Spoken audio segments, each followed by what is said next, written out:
Welcome to our channel. నమస్కారం. నాడు Polavaram project late అవుతున్న ఉద్దేశంతో కృష్ణా డెల్టా స్థిరీకరణ కోసం చంద్రబాబు నాయుడు గారు 1,300 కోట్ల రూపాయలు ఖర్చు పెట్టి 1 సంవత్సరం కాలంలో పట్టిసీమ ప్రాజెక్టును పూర్తి చేసి సుమారుగా 19కు ముందే 50,000 కోట్ల రూపాయల ఉత్పత్తులను సాధించారు ఆయన. నేడు ఎల్ నీనో సందర్భంగా నదులన్నీ అడుగంటిపోతే రాష్ట్ర ప్రయోజనాలు, రైతుల ప్రయోజనాలు దృష్టిలో పెట్టుకుని ఆ పట్టిసీమే ఎలా ఉపయోగపడతా ఉందో చూస్తున్నాం. నిన్నే చంద్రబాబు నాయుడు గారు జలహారతి ఇచ్చిన పరిస్థితి కూడా మనం చూసాం. బీఆర్ఎస్ నేత కల్వకుంట్ల తారక రామారావు నిన్న పట్టిసీమ గురించి, చంద్రబాబు నాయుడు గారి ముందు చూపు గురించి ప్రసంగిస్తూ ఆయన మాట్లాడిన తీరు, అదే తరహాలో తెలంగాణ ముఖ్యమంత్రి రేవంత్ రెడ్డి కాళేశ్వరాన్ని వాడుకోకుండా రైతులను ఇబ్బందులు పెడుతున్నాడంటూ విమర్శిస్తూ చంద్రబాబు నాయుడు గారి ముందు చూపుని ఎత్తు చూపుతూ మాట్లాడిన పరిస్థితి మనం చూసాం. మొన్న నెల్లూరులో వైఎస్ఆర్ కాంగ్రెస్ పార్టీ ఉరవకొండ ఇన్ఛార్జ్ విశ్వేశ్వరరెడ్డి గారు ఇరిగేషన్ ప్రాజెక్టుల మీద రౌండ్ టేబుల్ సమావేశంలో ఆయన మాట్లాడిన మాటలు కూడా మనం చూసాం. ప్రతిపక్ష పార్టీలు కూడా చంద్రబాబు నాయుడు గారి ముందు చూపుని, ఇరిగేషన్ ప్రాజెక్టులకి ఆయన చేసిన సేవల్ని, రైతులకు ఉపయోగపడుతున్న తీరుని పొగుడుతున్న విధానం కూడా మనం గమనిస్తూనే ఉన్నాం. ప్రజలు చర్చనీయాంశమైంది. ప్రతిపక్ష పార్టీలు కూడా చంద్రబాబు నాయుడు గారిని పొగుడుతూ ఇరిగేషన్ ప్రాజెక్టులకి, నీటి ప్రాజెక్టులకి ఆయన చేస్తున్న కార్యక్రమాలకి, తీసుకున్న కార్యక్రమాలకి ఆ రకంగా ప్రశంసలు కురిపిస్తూ ఉంటే, పులివెందుల ఎమ్మెల్యే మాత్రం చేయకుండా అన్నీ తానే చేశానని చెప్పుకుంటూ తిరుగుతున్న పరిస్థితి కూడా ప్రజల్లో చర్చనీయాంశమైంది. వీటన్నిటి మీద విశ్లేషించడానికి మనతో పాటు ఉన్నారు సీనియర్ జర్నలిస్ట్ టీవీ శ్రీనివాస్ గారు. వారిని మనం విశేషాలు తెలుసుకుందాం. నమస్తే సార్. నమస్తే. నిన్న పట్టిసీమకి చంద్రబాబు నాయుడు గారు ఇబ్రహీంపట్నం జలహారతి ఇచ్చారు. అదే సందర్భంగా తెలంగాణ బీఆర్ఎస్ నేత కల్వకుంట్ల తారక రామారావు గారు చంద్రబాబు గారిని ప్రశంసిస్తూ ఆయన ఎలా మాట్లాడారో మనం చూసాం. విశ్వేశ్వరరెడ్డి గారు కూడా మొన్న రౌండ్ టేబుల్ సమావేశంలో చంద్రబాబు నాయుడు గారిని పొగుడుతూనే, డైరెక్ట్గా పోవడపోయినా చేసిన ప్రాజెక్టుల గురించి, ఆంధ్రనివా ప్రాజెక్టు గురించి వైసీపీ మాట్లాడకపోవడం మంచిదంటూ ఆయన ఇచ్చిన సలహాలను కూడా మనం చూసాం. ప్రజలు ఇవన్నీ చర్చనీయాంశం అవుతా ఉన్నాయి. ఇప్పుడు చంద్రబాబు నాయుడు గారి ముందు చూపు వల్ల రైతులు ఇబ్బంది పడకుండా ఎలా అక్కడ సస్యశ్యామలం అవుతున్నాయి పంటలు కూడా ప్రజలు ప్రత్యక్షంగా చూస్తున్నారు, రాష్ట్రాలు చూస్తున్నాయి. మిగతా రాష్ట్రాలు ఆ కార్యక్రమాలు చేపట్టలేకపోతున్నారు. ఎందుకంటారు? ప్రజల చర్చనీయాంశమైన అంశాలని ఎట్లా చూస్తారు? జగన్ టెంకాయ మహిమ. జగన్ టెంకాయ మహిమ అంటే తావీదు మహిమలాగా ఏంటిది? జగన్ టెంకాయ మహిమ. అంటే పట్టిసీమకి టెంకాయ కొట్టల జగన్, అందుకే రైతులకి ఇంత మేలు జరిగిందా? కాళేశ్వరంకి టెంకాయ కొట్టింది ఎవరు? జగన్మోహన్ రెడ్డి వచ్చాడుగా. అదే అంటోంది. ఏ ముహూర్తాన జగన్ కాళేశ్వరం వెళ్ళి టెంకాయ కొట్టాడు? ఒక దెబ్బకి మేడిగడ్డ 3 పిల్లర్లు కుంగాయా? లేకపోతే అన్నారం బొంగబడిందా? సుందిళ్ళ బొంగబడిందా? ఇవాళ 1,30,000 కోట్లు. గతంలో కూడా మనం మాట్లాడుకున్నాం. ఈ 2 ప్రాజెక్టుల్ని కంపేర్ చేస్తూ 1,300 కోట్లు వర్సెస్ 1,30,000 కోట్లు. అంటే కేవలం ₹1 ఖర్చు పెట్టి రైతులకు 1,000 రూపాయలు మేలు చేసిన ప్రాజెక్టుగా పట్టిసీమ. 1,000 రూపాయలు ఖర్చు పెట్టిన ₹1 మేలు జరగని ప్రాజెక్టుగా కాళేశ్వరం. కాళేశ్వరంతో పాటు ఇంకోటి ఉంది సార్, 1,100 కోట్ల రూపాయలు ఖర్చు పెట్టింది రాయలసీమ లిఫ్ట్ ఇరిగేషన్. అది గొయ్యి, అది లిఫ్ట్ కాదు, అది గొయ్యి తవ్వాడంతే, మోటార్లు కూడా పెట్టలేదు. ఇప్పుడు నిమ్మల రామానాయుడు చెప్పాడు ఏమని? పట్టిసీమ ద్వారా ఈ 11 ఏళ్లలో మేము 440 టీఎంసీలు వాడుకున్నాం, రైతులకి 50,000 కోట్ల లాభం వచ్చిందన్నాడు. అంటే పంట దిగుబడి వచ్చిందన్నాడు. సంవత్సరానికి 40 టీఎంసీలు, ఒక చిన్న లిఫ్ట్ 1,300 కోట్ల ఖర్చుతో 40 టీఎంసీల గోదావరి జలాలు ఏడాదికి వాడుకుంటే మరి 1,30,000 కోట్లు ఖర్చు పెట్టినా మీరు వాడుకున్నది 5 ఏళ్లే. అది కూడా ఏది 20 టీఎంసీలు కూడా వాడుకోలేకపోయారు. ఒక వైట్ ఎలిఫెంట్గా కాళేశ్వరం ఇవాళ వెక్కిరిస్తాం. అంటే ఒక్క కాళేశ్వరం 100 పట్టిసీమలకు సమానం. ఎంత?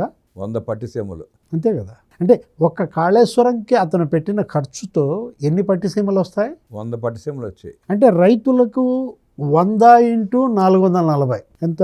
44,000 టీఎంసీలు గోదావరి జలాలు వాడుకునే పని. అది గనక సద్వినియోగం చేసుకుని ఉంటే, అవినీతి కుంభకోణాలకి పాల్పడకుండా ఉంటే. అంటే ఇప్పుడు ఇవాళ కేటీఆర్ మీరే అన్నారు, బీఆర్ఎస్ వర్కింగ్ ప్రెసిడెంట్. అసలు బీఆర్ఎస్ తెలుగుదేశం అంటే ద్వేషం. అది కేసీఆర్కైనా లేకపోతే కేటీఆర్కైనా చంద్రబాబు అంటే ద్వేషం. ఆ రోజు చంద్రబాబుని జైల్లో పెడితే కేటీఆర్ అన్న మాటలు మనం విన్నాం. ఏదో ఒక షో, కామెడీ షోదేదో ట్వీట్ చేస్తూ పగలబడి నవ్వుకున్నానో ఏదో అంటేనే కదా బగ్గుమంది రాష్ట్రం. చంద్రబాబు అభిమానులు, తెలుగుదేశం పార్టీ కార్యకర్తలు అంతా కూడా అసలు ఏంటి ఆ రోజు కేటీఆర్ అన్న మాటల వల్లే వాళ్ళకి ఓటమి. ఇప్పుడు ఏమంటాడు కేటీఆర్? ఇప్పుడు మాట్లాడుతూ ఏమంటాడు? చంద్రబాబు తెలివిగా పట్టిసీమ గట్టి గోదావరి జలాలు రైతులకి ఉపయోగిస్తున్నాడు, మళ్ళిస్తున్నాడు, కాళేశ్వరం నువ్వెందుకు వాడుకోవట్లేదు రేవంత్ అంటాడు. తను బ్లేమ్ చేయాల్సింది ఎవరిని? కేటీఆర్ బ్లేమ్ చేయాల్సిందే రేవంత్ రెడ్డినా తన తండ్రినా? తండ్రి కేసీఆర్ గారిని బ్లేమ్ చేయాలి, అంటే ఈ మాటలతో కేసీఆర్నే టార్గెట్ చేస్తారు. అంటే కొడుకు తండ్రిని టార్గెట్ చేసినట్టుగా కనపడుతుంది. కాళేశ్వరం వాడొద్దని చెప్పి కేంద్రం స్పష్టంగా చెప్తున్నా కూడా ఇంకా కాళేశ్వరం గురించి మాట్లాడుతున్నాయండి సార్ వీళ్ళు. అతను కేటీఆర్ పోనీ ఎవరిని అడగాలి, ఎవరిని బ్లేమ్ చేయాలి? ఎన్డీఎస్ఏ. నువ్వు తట్టాల్సిన తలుపు ఢిల్లీలో నేషనల్ డ్యామ్ సెక్యూరిటీ అథారిటీని అడుగు, వాళ్ళకు ఒక లేఖ రాయి. వర్కింగ్ ప్రెసిడెంట్గా నువ్వు లేఖ రాయలేవా? లేదు మీ నాన్నే ఆయన లెటర్ ప్యాడ్ మీద సంతకం పెట్టడా నువ్వు అడిగితే? డ్రాఫ్టింగ్ నువ్వే చెయ్యి, మీ నాన్న చేసిన డిజైనేగా. అసలు చీఫ్ ఇంజనీర్లకు ఏం తెలియదు, అసలు ఇరిగేషన్ ఇంజనీర్లకు ఏమీ రాదు, మొత్తం డిజైన్ నేనే ఇచ్చానన్నాడు. ఆ రోజు తుమ్మిడిహెట్టి నుంచి నేరుగా ఈ అన్నారంక గనక కలిపినట్లయితే ఒకే కాలువ, ఆల్రెడీ కాలువ తవ్వారు, సగపైన గ్రావిటీతో వస్తుంది, అక్కడ చిన్న కాలువతో కూడా సరిపోయి కాలువ తవ్వారు. అసలు ఆల్రెడీ 74 కిలోమీటర్లు తవ్వారు, 94 కిలోమీటర్లు. ఆ మిగిలిన ఆ బిట్ కంప్లీట్ చేసేసి తుమ్మిడిహెట్టి నుంచి అన్నారంక కలిపితే ఇప్పుడు ఈ మేడుగడ్డ గోల ఉండేదా? ఇదే గోళ ఉండేది కాదు, ఈ కాళేశ్వరం గోల ఉండేదా? అంటే ఎవరిని బాగుపరచడానికి నువ్వు ఇంత ప్రాజెక్ట్ టేకప్ చేశావు? ప్రాణహిత చేవేళ్ళ ఎన్ని ఉద్యమాలు జరిగాయి, ఎన్ని పాదయాత్రలు చేశారు. దేవేంద్ర గౌడ్ పాదయాత్ర దగ్గర నుంచి. ఇప్పుడు ఇక్కడ నువ్వు బ్లేమ్ చేయాల్సింది రేవంత్ రెడ్డిని కాదు. ఎన్డీఎస్ఏ పర్మిషన్ ఇస్తే నేను వదులుతానంటున్నాడు. ఎన్డీఎస్ఏ ఏమంటోంది, నేషనల్ డ్యామ్ సెక్యూరిటీ ఏమంటోంది? ఆల్రెడీ ఒక బొంగ పడింది అన్నారం దగ్గర, సుందేళ్ల దగ్గర ఇంకో బొంగ పడింది. ఇప్పుడు కనుక నువ్వు వదిలితే, గేట్లు ఎత్తితే, కొట్టుకుపోతే, మునిగిపోతే, గ్రామాలు కొట్టుకుపోతే, భద్రాచలం మునిగిపోద్ది అంటున్నాడు రేవంత్ రెడ్డి, ఖమ్మం కొట్టుకుపోద్ది అంటున్నాడు. ఇప్పుడు మీరు చేసిందేమో వృధా వినియోగం, అవినీతి కుంభకోణాలు, జైళ్ళకి వెళ్ళిన పరిస్థితి. అసలు ఆ రోజు చెప్పింది ఏంటంటే వీళ్ళు, నేను కిందకి ఆంధ్రాకి నీళ్లు వెళ్ళకుండా మొత్తం గోదావరిని ఒడిసిపెట్టి రాష్ట్రాన్ని సస్యశ్యామలు చేస్తే ప్రతి గడపకు నీళ్ళు ఇస్తానని చెప్పి 1,30,000 కోట్లు ఖర్చు పెట్టాడు. 1,30,000 కోట్లు గోదావరిలో పోసిన బూడిదేగా. నువ్వు నీ రాష్ట్రం బాగు చేసుకోవడం మీద దృష్టి ఉంటే ఈ పరిస్థితి వచ్చేది కాదు. పక్కాడి మీద బడేడిస్తేనేగా ఇది గోల. ఆంధ్రాకి నీళ్లు రాకుండా ఉంటే అని ఏదో అన్నారు మీరు ఇప్పుడే. అదే ఉద్దేశమేగా తమ్ముడెట్టి కట్టకుండా మేడిగడ్డ దగ్గర ప్రాజెక్టు కట్ట కారణం అదేగా. అరే చిన్న పట్టిసీమతో వాళ్ళు సంవత్సరానికి 40 టీఎంసీలు వాడుకుంటే నువ్వు ఈ 1,30,000 కోట్లతో నువ్వు ఎన్ని టీఎంసీలు వాడుకోవాలి? గోదావరి బారు మీరు అన్నట్టు 100 పట్టిసీమలు కట్టుకునే పని, బారు ఒక ప్రాజెక్ట్ కట్టుకుంటే వెళ్ళే పని, ఎక్కడ కావాలంటే అక్కడ. అంటే రైతులు ఎందుకు ఈ పార్టీని ఓడించారు? గ్రామాల్లో మొన్న జీహెచ్ఎంసీ లేకపోతే అసలు ఈ పార్టీ బతికేది కాదు. ఆ 38 సీట్లలో 19 సీట్లు ఇక్కడే. అంటే మొత్తం రైతులు ఆ రోజు బీఆర్ఎస్ను ఓడించడానికే ప్రధాన కారణం ఇదన్నమాట. ఇప్పుడు ఒకటి సరే మీరన్నారు ఎవరైనా విశ్వేశ్వర్ రెడ్డి, వైఎస్ఆర్ కాంగ్రెస్ పార్టీ వాళ్ళు కూడా తెలుగుదేశాన్ని పొగుడుతున్నారు. చంద్రబాబు ఏదో ఏంటది నెల్లూరులో రౌండ్ టేబుల్ కాన్ఫరెన్స్, ఇది రియాలిటీ.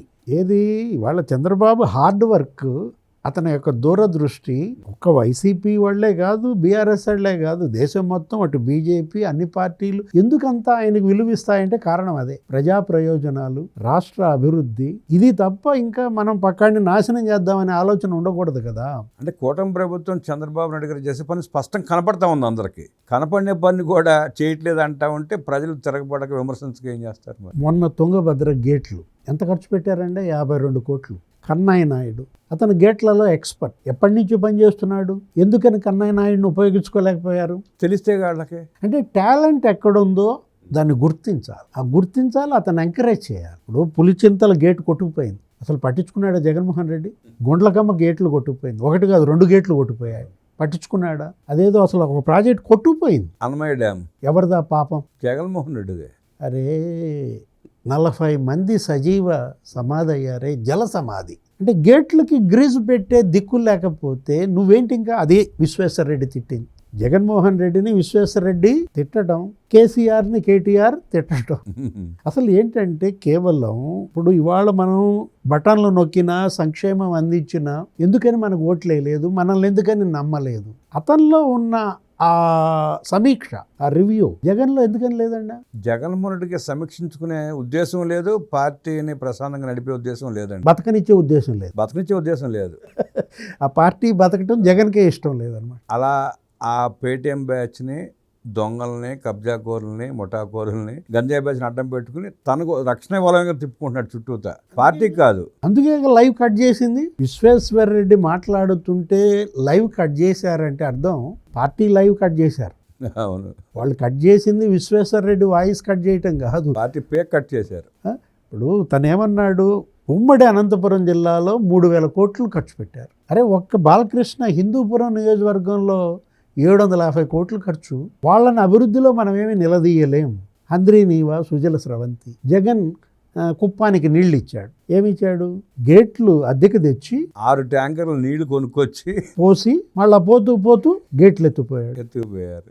అలాంటి హంద్రీనివా ప్రాజెక్ట్ గురించి శ్రీకాంత్ రెడ్డి మాజీ ఎమ్మెల్యే ఆయన మాట్లాడతాడు, పైసా ఖర్చు పెట్టలేదు, జగన్మోహన్ రెడ్డి మొత్తం పూర్తి చేశాడు అంటాడేంటి సార్? 3,800 కోట్లు ఖర్చు పెట్టాడు. అంత ఖర్చు పెడితే ప్రజలు అమాయకులు అనుకుంటున్నారా, కళ్ళకు గంతలు కట్టుకుంటున్నారా, లేదా వీళ్ళు కళ్ళకు గంటలు కట్టు తిరుగుతున్నారా అర్థం కావట్లేదు. అసెంబ్లీకి వచ్చి ప్రశ్నించమను జగన్మోహన్ రెడ్డిని. వీళ్ళు ఎందుకని అసెంబ్లీకి రావటం లేదంటే కారణం ఇదే. బయట అయితే ఇన్ని అబద్ధాలు చెప్పచ్చు, జనాన్ని నమ్మించవచ్చు. వాళ్ళ అబద్ధాలను రాసే పత్రికలు ఉన్నాయి, చూపించే ఛానల్స్ ఉన్నాయి. అసెంబ్లీకి వెళ్ళి ఈ అబద్ధమే గనక చెబితే కాగితాలతో సహా రుజువులతో సహా రామానాయుడు బయట పెడతాడు. అంటే అబద్ధాలు రాసిన, ప్రచారం చేసిన, చెప్పిన వాళ్ళ పార్టీ నమ్మే ప్రజలు కూడా నమ్మట్లేదుగా, కార్యకర్తలు కూడా విశ్వసించట్లేదుగా, వాళ్ళు నవ్వుకుంటున్నారు వీళ్ళు చెప్పే అబద్ధాలకి. ఆ మాటే విశ్వేశ్వర రెడ్డి చెప్పింది.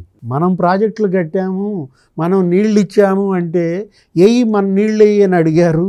ఏమి సమాధానం చెప్పలేని పరిస్థితి. ఇవాళ వాళ్ళని అభివృద్ధిలో మనం ప్రశ్నించే కన్నా ప్రభుత్వ లోపాలను ప్రశ్నిద్దామనో ఏదో అన్నట్టున్నాడు అతను. ఆయన స్టాండ్ కరెక్ట్గానే ఉంది అక్కడ. విశ్వేశ్వర రెడ్డి ఇక్కడ ప్రజలు చర్చించాలి. ఏది రాష్ట్ర ప్రయోజనాల లక్ష్యంగా 2 సంవత్సరాల్లో ఇరిగేషన్ ప్రాజెక్టుల మీద 24,000 కోట్లు ఖర్చు పెట్టారు ఈ 2 ఏళ్లలోనే. అంటే రాబోయే 3 ఏళ్లలో 36 ప్రాజెక్టులు పూర్తి చేయాలి, ఒక 36,000 కోట్లు ఖర్చు పెట్టాలి అని చెప్పి ఇరిగేషన్ క్యాలెండర్ రిలీజ్ చేశారండి. నెలకు 1000 కోట్లు, నెలకి 1000 కోట్లు చొప్పున అసలు ఇరిగేషన్ క్యాలెండర్ రిలీజ్ చేశారంటే అర్థం చేసుకోవాలి. డేట్లు స్పష్టంగా ప్రకటించాడు ఆయన నిన్న. ఇరిగేషన్ క్యాలెండర్ రిలీజ్ చేసే దమ్ము ఎవరికైనా ఉంటుందా? గతంలో ఎవరు చేయలేదు, భవిష్యత్తులో కూడా ఎవరు చేయలేరేమో.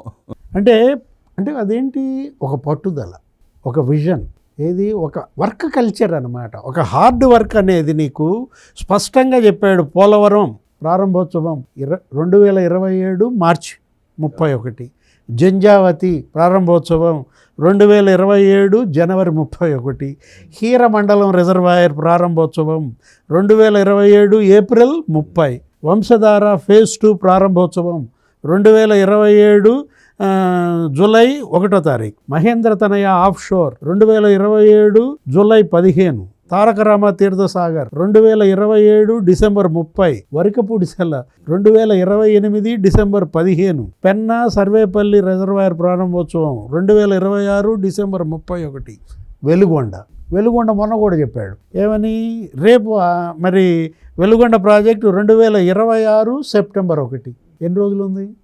అవును, ఇంకా నెల 15 రోజుల్లో మరి అది ప్రారంభోత్సవం చేస్తామని దమ్ముగా చెప్తున్నారంటే పోలవరం ఎడమ కాలువ రేపే ఆగస్టు 14వ తారీఖు ఎడమ కాలువ జలహారతి చేస్తారంటున్నారు అనకాపల్లిలో. అంటే ఏంటంటే వర్క్ కల్చర్, అతని దృష్టి, అతని విజన్ కేవలం పనిపైనే. పనాడికి పనికి మాలిన వాడికి తేడా అదే.